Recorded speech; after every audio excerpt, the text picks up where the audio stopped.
Hi, everybody. This is Sonusist Indranil Gupta speaking to you.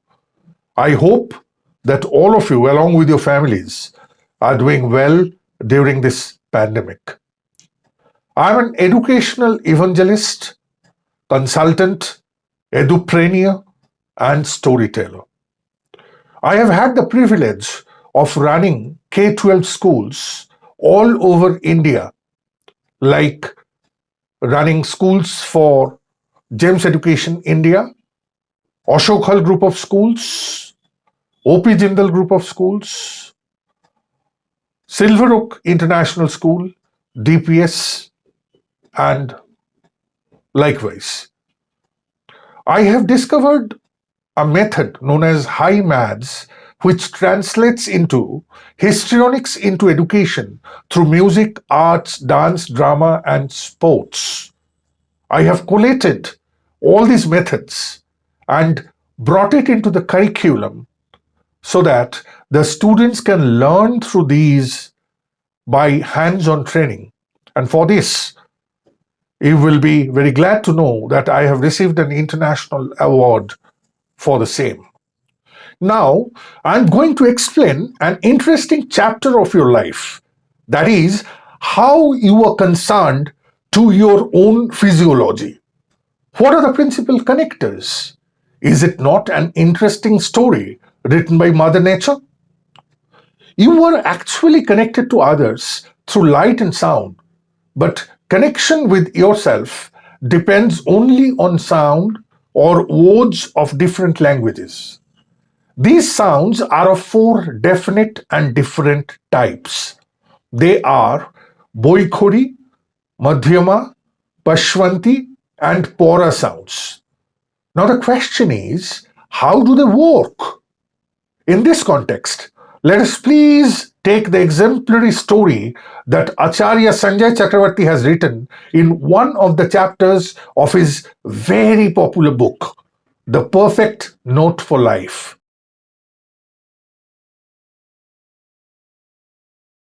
Establishing connect between body and sound, courtesy nature. Now imagine a local commuter train in India which typically have open doors and which is packed to the brim with people during the morning rush hour. Suddenly you hear some commotion inside the compartment and people start pushing each other.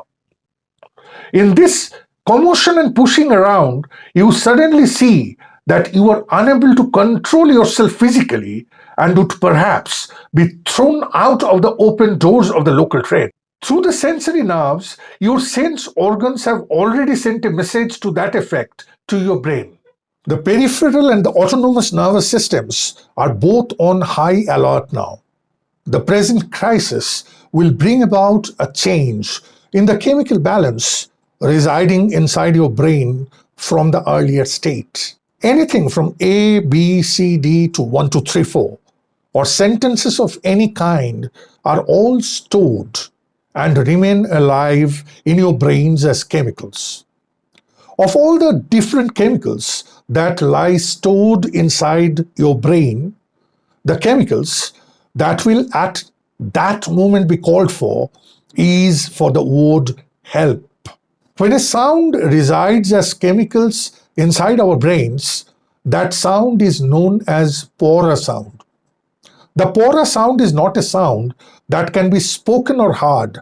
However, the source of whatever we speak or hear are the chemicals of our nervous system or the Pora chemicals, and what we hear as a sound coming from other living beings and animals have their source in the Pora chemicals of those living beings and animals. Anyway, the brain now sends signals to the ligaments, tendons, bones, muscles, lips, tongue, and all other required parts of the body so that the vocal cord of yours can pronounce the word help.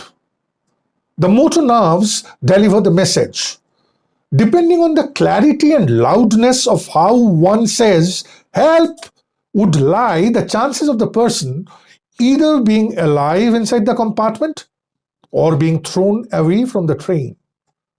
The different branches and sub-branches of the brain are now aware of an emergency, the news of which the nerves have already delivered, since they are aware of the external factors which is leading up to this emergency. You are yet to utter the word help, but the brain has already sent an emergency alert.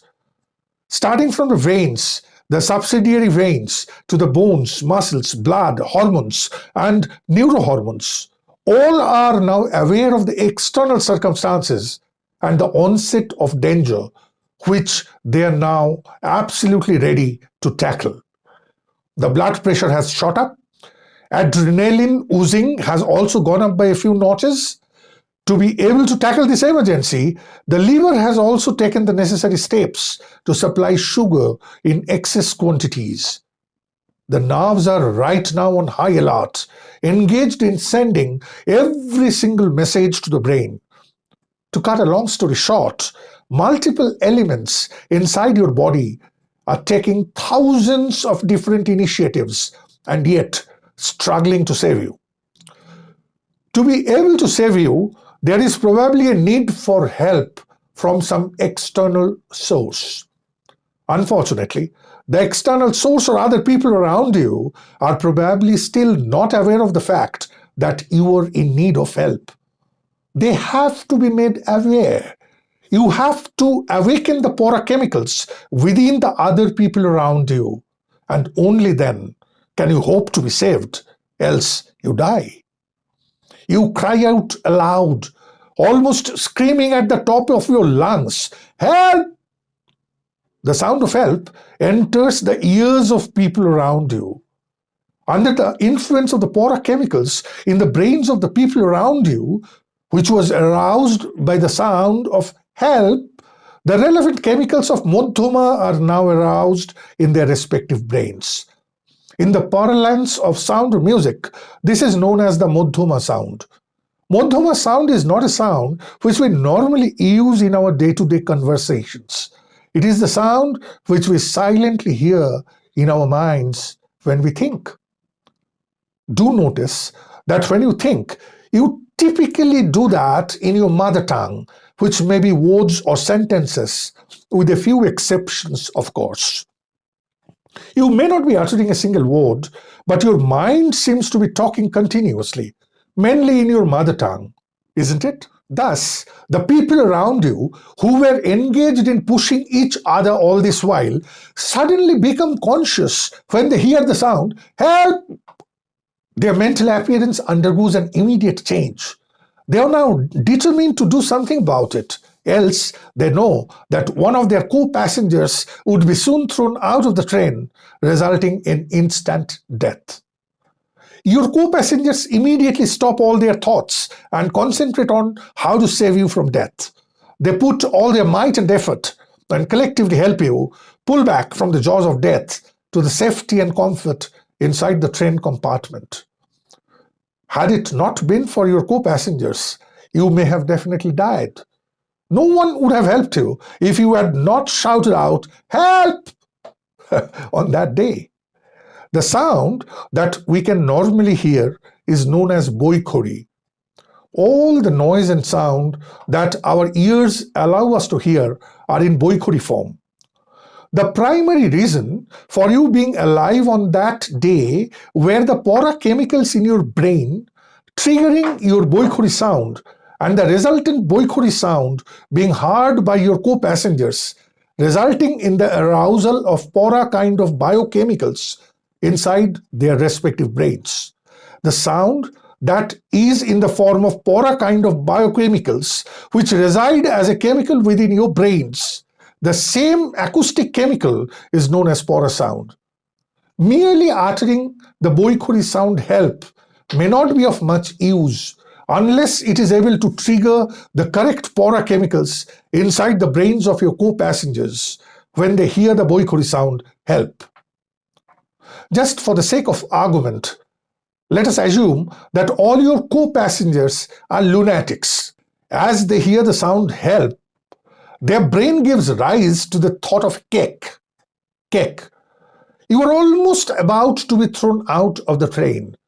Your co-passengers, instead of putting all their might to help you and to pull you inside the train, now start asking for cakes from you. We want to eat cakes. Give us cakes, are the kind of boikhuri sounds which start coming out of their mouth. The help sound, which you had somehow uttered in despair and distress to save yourself, slowly drowns under the combined effect of the give us cakes, we want to eat cakes, we want to eat cakes, and before long, you are thrown out of the train. Your head is crushed and face mutilated beyond recognition. Reason? What's the reason? There is a problem with your co-passengers when it comes to Pora and Madhyama. They could not understand the reason and the expected outcome of the word help, which you had shouted out to them. For them, the conversion from Pora to Madhyama results in kek. For every individual, therefore, the darkness that they have got internal to them is connected through sound and silence to the external world. That is the moral of the story. Hope you have liked the story, and for the rest of the things, you will have to read the book of Acharya Sanjay Chakravarti. Thank you. Have a nice day. Bye-bye.